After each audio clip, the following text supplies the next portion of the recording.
Hello everyone. In this video we are going to discuss ocean currents. अभी ocean current आखिर है क्या? An ocean current is a seasonal directed movement of sea water generated by forces acting upon the mean flow. Does this definition tell you a lot about ocean currents? I'm sure it doesn't. Now the agenda of this video is to discuss what are ocean currents, what are the different types and classifications such as surface, deep water, cold currents, warm currents, etc. Then we'll look at the theory of ocean currents, basically how the ocean currents are formed, how do they flow, where do they go, and what are the various factors that influence the ocean currents. We'll also look at a map, a world map where we'll locate the surface ocean currents of the world. और ये सब करते करते हम कुछ questions के answer करेंगे, some miscellaneous questions such as why are deserts generally found on the western coast of a continent, why are cold currents good for fishing, why do we find different climates in areas of the same latitude, how do currents shape climate, and what are some of the benefits of ocean currents. Right, so pay attention. Today we'll try and solve all your doubts. Alright, let's begin.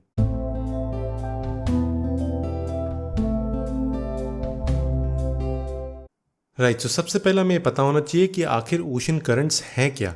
ये बहुत ही basic concept है, काफ़ी लोगों को पता होगा, लेकिन एक ब्रीफ ओवरव्यू देना काफ़ी ज़रूरी है. Let us assume that this is the ocean surface. अब ये पानी की सतह है और यहाँ पर जो वाटर की मूवमेंट होगी उस मूवमेंट को हम बोलते हैं ओशन करंट. अगर पानी इस डायरेक्शन में मूव कर रहा है तो will say that the ocean current is moving in this particular direction. अब क्यों होता है, कैसे होता है, ये सब अभी हम आगे वीडियो में देखेंगे. लेकिन सबसे पहले काफी बेसिक कॉन्सेप्ट आपको पता होना चाहिए कि ocean current is the movement of water on और below the surface of the ocean और sea. Right, so before we look at the various aspects of ocean currents, let us quickly understand the types and the classification of ocean currents. Now the ocean currents are classified in two ways. The first classification talks about surface and deep water currents. And the second classification is of warm and cold currents. अब हम इन सब को एक एक करके देखेंगे. So we'll basically discuss the warm currents and the cold currents in respect of the surface currents. अब जरा देखते हैं कि surface current और deep water currents बनते कैसे हैं, इसकी थ्योरी क्या है, ये साइकिल बनती कैसे है. Now let us assume this is the surface of the sea and this is the sea bed.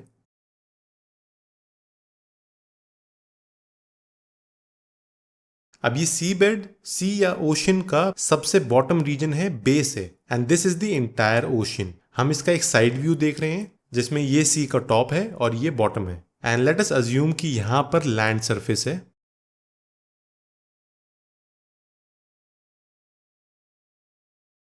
अब हमें देखना है कि सरफेस और डीप वाटर करंट्स आखिर होते कहां पे हैं. सरफेस करंट सी के सरफेस पे होंगे, तो ये है आपकी सरफेस करंट्स. लेट्स से ये इस डायरेक्शन में है. अब ये कोई फिक्स नहीं है कि ये डायरेक्शन इधर होगा कि इधर होगा. सरफेस करंट्स किस डायरेक्शन में होते हैं वो हम मैप में लोकेट करेंगे, और क्या थ्योरी होती है जो इनको डिराइव करते हैं वो भी हम आगे देखेंगे.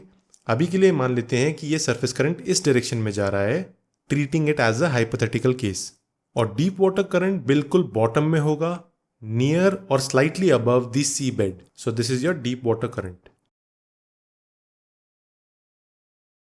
अब इसको स्पेसिफिकली ये डायरेक्शन क्यों दिया है ये अभी आगे मैं बताऊंगा. राइट, सो अब इस साइकिल को समझते हैं. मान लो कि ये काफी वार्म रीजन है and this is a comparatively cold region. अगर ये कोल्ड रीजन है और ये पोल्स के पास में है तो यहां पर हमें आइसबर्ग भी मिलेंगे. राइट, सो इस साइकिल को समझने के लिए आपको पता होना चाहिए कि what are the factors that affect the movement of surface and deep water currents. अब फैक्टर्स काफ़ी सारे हैं. सबसे पहले हमें देखना है विंड मूवमेंट, उसके बाद Coriolis force, temperature difference, salinity, density and finally physiography. Right, so एक एक करके देखते हैं कि कैसे ये फैक्टर्स करंट्स को अफेक्ट करते हैं और किस तरीके से करंट्स की मूवमेंट डिफाइन होती है. अब इस आइसबर्ग को देखते हैं. आइसबर्ग इज फ्रोजन आइस, और ये आइस बनी कहां से है, इस रीजन में जो वाटर था some of it froze to become an iceberg. अब इस पानी के जम जाने की वजह से यहाँ पे सॉल्ट कंटेंट बढ़ जाएगा. इसका बड़ा सिंपल सा एग्जांपल आप ऐसे देख सकते हैं. लेट्स से 1 लीटर वाटर में 35 ग्राम्स सॉल्ट थी और जब उसमें से आधा पानी जम गया तो बचे हुए 500 ml वाटर में 35 ग्राम्स सॉल्ट रह गई. सो बेसिकली सॉल्ट का कंटेंट बढ़ गया है. The water has become more dense. इसकी वजह से इसकी डेंसिटी इंक्रीज हो गई है. So the salinity increased and the density increased. इतना आपको पता ही होगा that ice is always fresh water. Salt ice के अंदर नहीं मिलता है. अगर इस पानी में से आइस बन रही है तो सॉल्ट कंटेंट बचे हुए पानी में रह जाएगा. राइट. सो डेंसिटी इंक्रीज होने की वजह से जो यहाँ पर पानी होगा वो सबसाइड करेगा. It will settle down. तो डायरेक्शन बनेगा कुछ इस तरीके से. Now since this water with a higher density has settled down, इस वॉइड को फिल करने के लिए किसी रीजन से पानी आएगा. This water current, this current would be known as the surface current moving towards the area which had high density and had settled down. तो ये surface current इस direction में आएगा to fill this gap which was created because of the water which had settled down because of high density. अब जब surface current इस direction में गया तो अब यहाँ पर पानी की कमी पड़ गई. इस cycle को complete करने के लिए this water which had settled down here would now move as a deep water current towards this direction. And finally यहाँ पर एक अपवेलिंग जोन बनेगा as this water would finally rise up and fill this void which was created because of the surface current that moved in this direction. तो इस void को फिल करेगा ये पानी. This would be an upwelling zone. अब upwelling zone की एक खासियत होती है कि जब ये पानी राइज करता है यहाँ पर, it brings all the fresh nutrients from below. और ये फ्रेश न्यूट्रिएंट्स के पीछे पीछे फिश आती हैं और फिश के पीछे फिशरमैन आते हैं and eventually this becomes a very good fishing zone. Fishing industry generally upwelling zone के आसपास बहुत ज़्यादा मिलती हैं. राइट. सो ये तो हो गया बहुत basic cycle how the surface current and deep water current are moving in a hypothetical case. Hypothetical case का मतलब ये है बहुत आइडियल सिचुएशन में ऐसा होगा. जनरली ऐसा हर बार नहीं होता है. अगर आप सरफेस करंट को देख रहे हो, you can not surely say that there would be a deep water current which would complete this cycle. ये जनरली कंफ्यूजन क्रिएट करता है. This is just an hypothetical case कि कैसे डेंसिटी से वाटर सेटल डाउन करता है और कैसे राइज अप करता है टू कंप्लीट दी साइकिल. जरूरी नहीं है कि यही डीप वाटर यहाँ पे राइज करेगा. यहाँ पर किसी और रीजन से भी डीप वाटर आ सकता है. It can rise up and complete a global cycle of ocean current circulation. जब आप मैप्स में सरफेस करंट को देखते हो, you are looking at the top view of these surface currents. और सरफेस करंट्स आपस में भी एक साइकिल बनाते हैं जिसको हम अभी आगे मैप में देखेंगे. राइट. सो विंड कैसे इंपैक्ट करता है करंट्स को. अगर सरफेस करंट इस डायरेक्शन में दिख रहा है आपको, जो कि डेंसिटी के डिफरेंस की वजह से हुआ था, it could have been benefited by the wind in this particular direction. अगर इस डायरेक्शन में आपको विंड मिलता है, this could have benefited the surface current by moving it faster and ultimately to its desired location. Wind का role काफी ज्यादा रहता है और कैसे रहता है वो हम अभी आगे देखेंगे in the map section of this video. दूसरा है कोरियोलिस फोर्स. अब कोरियोलिस फोर्स एक सूडो फोर्स है which deflects the winds towards the right in the northern hemisphere and towards the left in the southern hemisphere. अगर आपको Coriolis force के बारे में नहीं पता है, if you have no idea about the Coriolis effect, you can watch a video. We have already made a video about this particular topic. आपको ये वीडियो हमारी एंड्रॉइड ऐप पे मिल जाएगी. Watch this video, you will have a clear idea about the Coriolis force and the Coriolis effect. Along with that, अगर आपको atmospheric circulation, wind movements के बारे में नहीं पता है, you can watch a video about that too. We have a video by the name of atmospheric circulation. You can find it on our app. उन दोनों वीडियोस को देखने के बाद आपको यहाँ के सारे प्रोसेस बड़े अच्छे से समझ में आने लग जाएंगे. राइट. सो क्योंकि कोरियोलिस फोर्स विंड्स को डिफ्लेक्ट करती है और विंड सरफेस करंट्स को ड्राइव कर रहे हैं, तो सरफेस करंट्स का डायरेक्शन भी कोरियोलिस फोर्स की वजह से चेंज हो जाता है. तीसरा है टेम्परेचर. अब टेम्परेचर, सैलिनिटी और डेंसिटी को हम जनरली एक साथ रिलेट करके देखते हैं. जैसा कि आपने यहाँ पर देखा था कि आइसबर्ग वाले केस में हमने कहा था कि सैलिनिटी इंक्रीज हो गई है. इंक्रीज क्यों हुई है? क्योंकि यहाँ पे टेम्परेचर बहुत कम था जिसकी वजह से आइस की फॉर्मेशन हुई, उसकी वजह से सैलिनिटी इंक्रीज हुई और फिर डायरेक्टली डेंसिटी इंक्रीज हो गई. सो दे आर समवॉट इंटरकनेक्टेड. अब ऐसा कोई हार्ड एंड फास्ट रूल नहीं है कि करंट हमेशा वार्म टू कोल्ड रीजन जाएगा या कोल्ड टू वार्म रीजन जाएगा. This depends on the cycle. दोनों तरफ से करंट्स आते हैं. That is why we call them warm currents and cold currents. इसको अभी हम आगे समझेंगे.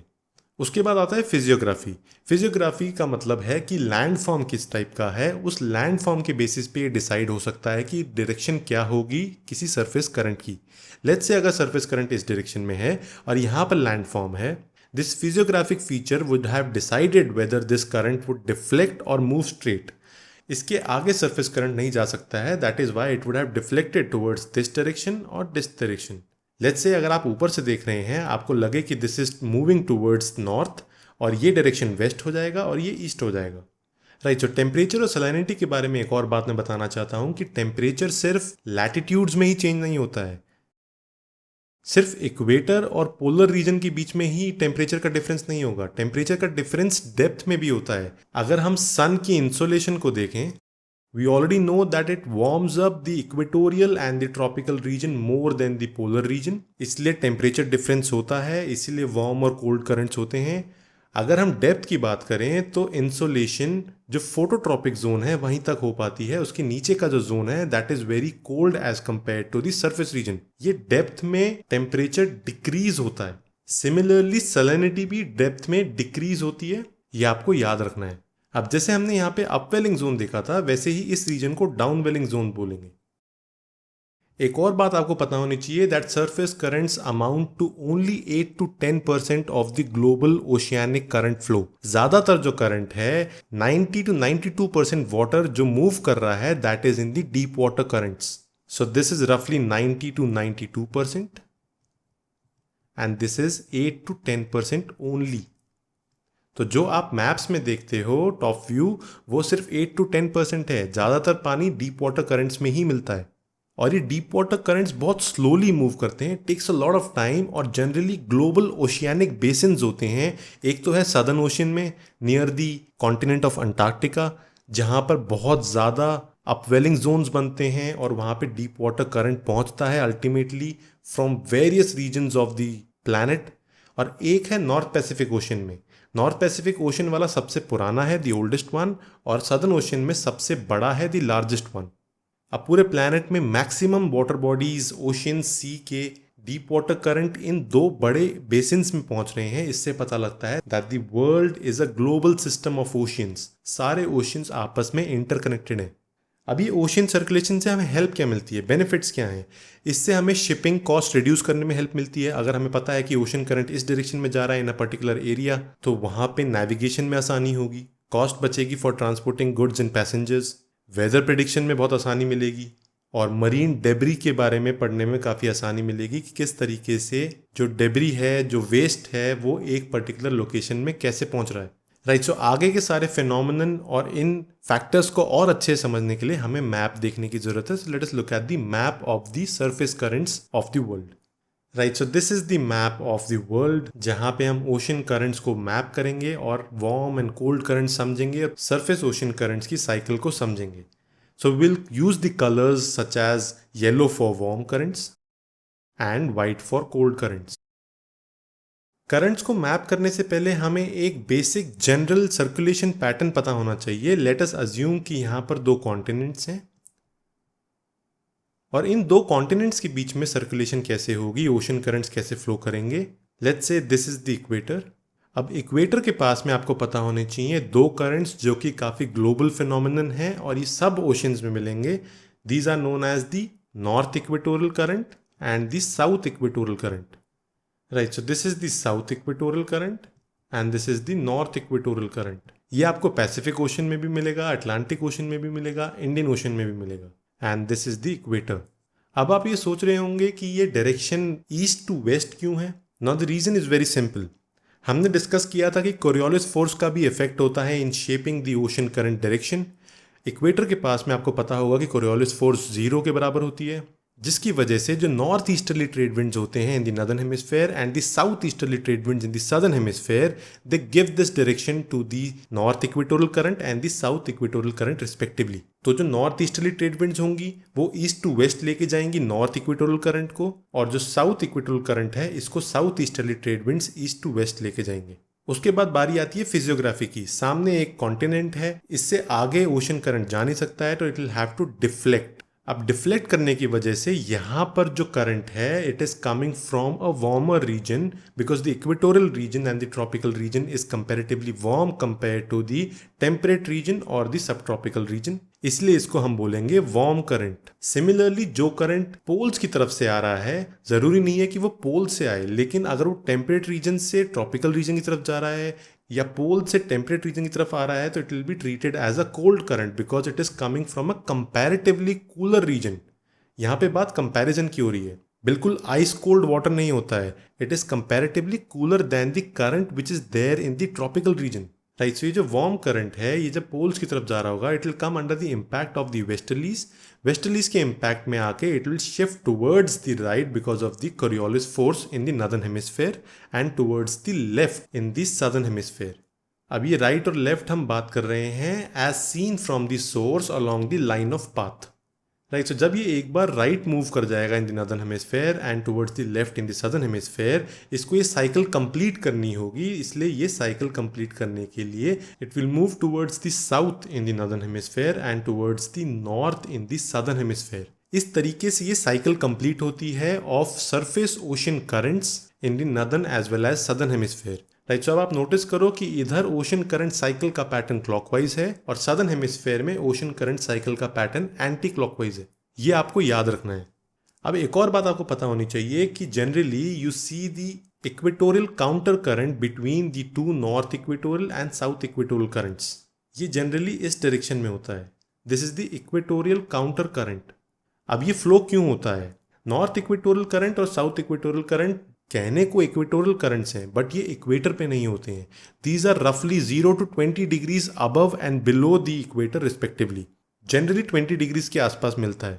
अब क्योंकि फिजियोग्राफी होने की वजह से अगर ये शिफ्ट कर गए हैं टुवर्ड्स द रिस्पेक्टिव डायरेक्शंस, यहाँ पर एक वॉइड बनता है, कुछ वाटर यहाँ पे अक्यूमुलेट हो जाता है। अब ये वाटर जो अक्यूमुलेट हुआ है इसको कहीं तो जाना है। एक्सेस वाटर होने की वजह से since there is no driving force, ये इस वॉइड को फिल करने के लिए it flows in the opposite direction of the south equatorial and north equatorial currents. तो ये जनरली वेस्ट टू ईस्ट चलता है।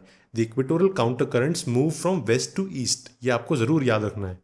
राइट, सो ये थ्योरी जनरली सभी केसेस में फिट बैठती है, लेकिन एक केस है which is of the Indian ocean जहाँ पे इंडियन मॉनसून्स का इम्पैक्ट होता है, वहाँ पर ये थ्योरी स्टैंड नहीं करती है कंप्लीटली। क्यों नहीं करती है वो हम देखेंगे, बट बाकी मेजर ओशंस में this theory works perfectly.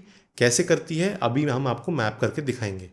Right, so ocean water की सर्कुलेशन हम अभी देखते हैं in surface currents. Let us start with the Pacific ocean. उसके पहले एक बार इक्वेटर को ड्रॉ कर लेते हैं। Right, so this is the equator. अब पैसिफिक ओशन को अगर हम नोटिस करें, so as we discuss this is the north equatorial current and this is the south equatorial current, और इसकी ऑपोजिट डायरेक्शन में इक्वेटोरियल काउंटर करंट होगा। Right, since the earth is round तो यही करंट इस डायरेक्शन से निकल के आएगा। अब नॉर्थ पैसिफिक ओशन के केस में अगर हम देखें, क्योंकि यहाँ पे लैंड मास है, so this warm current would deviate in this direction. अब ये वार्म करंट है, इस वार्म करंट को हम बोलेंगे कुरोशियो करंट। अब आर्कटिक रीजन से एक करंट आता है towards this direction which is a cold current. Now this cold current is known as the Oyashio current. अब जहां पर कोल्ड करंट और वार्म करंट मीट करते हैं वो एक बहुत ही अच्छा फिशिंग ग्राउंड बन जाता है। ये आपको याद रखना है कि जिस जिस रीजन में हम कोल्ड करंट्स और वार्म करंट्स को मिक्स होता हुआ देखेंगे, these are perfect fishing grounds. ऐसे 3 फिशिंग ग्राउंड्स मैं आपको अभी दिखाऊंगा। सबसे पहला आपको देखना है कुरोशियो और ओयोशियो के मिक्सचर पे ये fishing ground near Japan. Right, so अब ये Kuroshio current will come under the impact of the westerlies and will move in this direction towards the east, और ये इस डायरेक्शन निकलने के बाद it will form a cold current because it has been moving in the temperate region for a while now, और ये comparatively cold हो चुका है। और ये जो cold current अब move करेगा towards the equator, this is known as the California current। यहाँ पे आपको एक एंटी क्लॉकवाइज डायरेक्शन में अलास्का करंट भी मिलेगा because of the physiography of this region. Similarly जब हम साउथ पैसिफिक ओशन की बात करेंगे तो जो साउथ इक्वेटोरियल करंट है it will move in the southern direction because of Australia, तो इस करंट को हम बोलते हैं द ईस्ट ऑस्ट्रेलियन करंट। अब इस करंट को डिविएट होना चाहिए towards the east to complete the cycle. ये किस रीजन से होगा? एक तो है वेस्टर्लीज, दूसरा है the west wind drift. Now this cold current is circumventing the entire globe in this direction. अब ये बेसिकली अंटार्कटिका के चारों तरफ चल रहा है वेस्ट विंड ड्रिफ्ट, और यही वेस्ट विंड ड्रिफ्ट है the cold current which is preventing the warm currents and the deep water oceans reaching Antarctica and warming this entire continent. इसलिए जितने भी अपवेलिंग जोन्स बनते हैं वो सदर्न ओशन में इस वेस्ट विंड ड्रिफ्ट के पास ही बन जाते हैं। अब ये इतना स्ट्रेट लाइन में क्यों चल रहा है? Because these are under the impact of the westerlies और इनके पास कोई लैंड फॉर्म नहीं है जो कि इन्हें रोक सके। That is why they are circumventing in straight lines, right. So जब हम इस रीजन में आते हैं तो complete the cycle the west wind drift provides an offshoot of a cold current which is known as the Peru current और the Humboldt current. अब Peruvian current जो है it is very important because of its involvement in El Nino and La Nina. ये हमने already discuss किया हुआ है इन the El Nino video. इस तरीके से साउथ पैसिफिक ओशन की साइकिल कंप्लीट हो जाती है, राइट। सो अब हमें देखना है अटलांटिक ओशन। सबसे पहले हम देखते हैं साउथ अटलांटिक ओशन को। अब साउथ अटलांटिक ओशन में similarly there would be a south equatorial current. ये डिविएट होगा because of the physiography, the land form. It will move in the southern direction. इसको हम बोलेंगे ब्राजीलियन करंट। इस direction से एक ऑफशूट आता है of the west wind drift. It is a cold current and it is by the name of Falkland current. ये Falkland islands हैं इसलिए इसका नाम है फॉकलैंड करंट।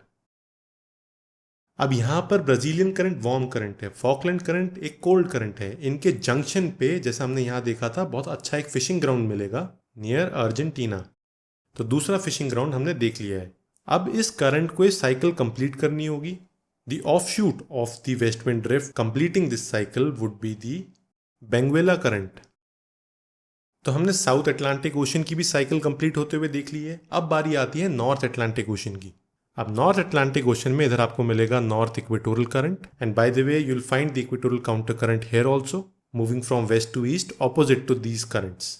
अब यहाँ पर लैंड फॉर्म देख के नॉर्थ इक्वेटोरियल करंट शिफ्ट होगा टूवर्ड्स द नॉर्थ और एक ऑफशूट निकल के आएगी circumventing the gulf of Mexico. Florida के पास में इस वार्म करंट को बोला जाता है गल्फ स्ट्रीम।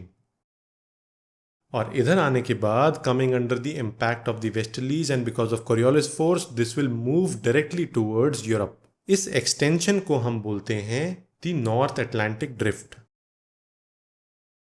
अब एक इंपॉर्टेंट करंट है जो कि कोल्ड करंट है। It comes from this direction Greenland और कनाडा के बीच में से और इस करंट को हम बोलते हैं द लैब्राडोर करंट। अब लैब्राडोर करंट एक कोल्ड करंट है और गल्फ स्ट्रीम वार्म करंट है। तो इनके जंक्शन पे एक और फिशिंग ग्राउंड बनेगा the third one which is near the Labrador coast, the coast of Newfoundland island and this is a very very famous fishing ground. तो ये 3 fishing grounds आपको याद रखने हैं, right. So the north Atlantic drift has an offshoot of the Norwegian current जो कि warm current है।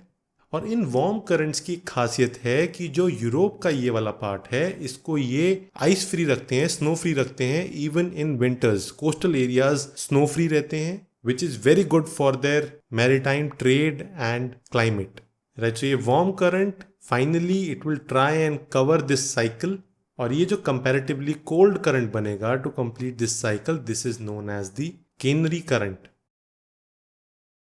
अब अफ्रीका की वेस्ट कोस्ट पे आपको एक करंट पता होना चाहिए which is an offshoot of the equatorial counter current. This is known as the Guinea current, right. So इस रीजन में आपको नोटिस करना है the Mediterranean Sea. Now since it is an enclose sea इसकी salinity बहुत ज़्यादा रहती है बिकॉज यहाँ पर इवेपोरेशन बहुत ज़्यादा होती है। It is in the tropical reason और इवेपोरेशन होने की वजह से जो सॉल्ट कंटेंट है वो रह जाता है बचे हुए पानी में in this water body. And since this is an enclosed water body इसमें इतनी ज़्यादा मिक्सिंग हो नहीं पाती है। So the strait of Gibraltar and the Suez canal are the only source that this sea has for mixing up with the other water bodies, the other oceans of the reason.